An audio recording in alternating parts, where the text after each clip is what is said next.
Pick a bit. Any bit. You tell me your favorite bit. Well, name it and claim it, and I'll do it for you, but there. All right, let me think here. How about this one? A long time ago, I believe I lived in the Holy Roman Empire. I was Emperor Toucasfacius, the Lord over all I surveyed. And together with my wife, Toucasfacius, we lived a life of tawdry pleasure. You see, I lived in the Roman Empire right around the time of the ultimate decadence. And we would sit there fat and happy, binging and regurgitating and binging anew. Both on food and on love. No, we had no television in those days. We had to make our own cinematography. We had to make our own movies. And so I remember sitting around the den of pleasure. I had a belly full of food and a big goblet of wine. And I was sitting there with my right-hand man, Toucasfacius.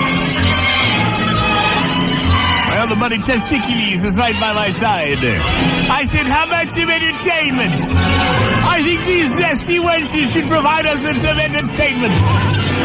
I said, you there, Donatocles, go get Erectus and the two of you grab Syphiliticus and Gonorius and entertain us for a while, would you? Everyone, there's going to be a show. That's the kind of life we lived. We'd sit around, bloated from food, and we'd watch our slaves enjoying themselves for our pleasure. When suddenly, Tildonius came running in and said, Toucasfacius. I said, what is it, Tildonius? He said, Hemerocles and Suppositorius are reporting an attack at the main gate. I said, my God, mobilize the militia! Mobilize the militia immediately. Call Squarnacius. We must mount a defense. Do you hear me? Get Phoscidius up here immediately. And so sure enough, we delegated responsibility. But the attacking force was too much for us. And we were overrun. Actually, we deserved to be. We were all fat from food and drink. We had all entertained ourselves too long. The attacking force was lean, mean, and hungry. And as I was taken manacled up to the top of the castle and stood there on the ledge with a sword at my back, so I could see the big fall I was about to face, I thought quickly. I looked at the leader of the attacking force. I said, tell me, Smegmocles, what have you got planned for me?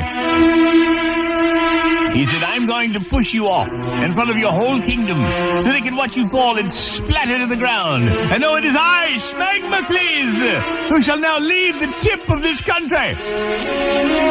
I said, no, you're not going to do that, Smegmocles, because I know how you hate me, and you really want to torture me, and killing would be too good for me. I think what you're going to do is take my wife, Toucasfacius, and have all of your men brutalize her, one by one, before my very eyes. And then with your broadsword, one by one, you'll lop off her limbs, and then you'll take her screaming torso and drag it behind a horse. But me you will treat well. Me you will feed and give me food and drink, knowing full well the memory of how you brutalized my beloved wife Toucasfacius will live with me for the rest of my days. I know the kind of man you are, Smegmocles, and you plan a torture for me far more intricate than mere killing. No, you'll keep me in fine style. You may even let me become a member of your court. But every time you smile, you'll know that I'm thinking of the way you brutalized my wife and forced me to live a life of misery in the recollection. Smegmocles looked at me for a second and said, nice try, hotshot.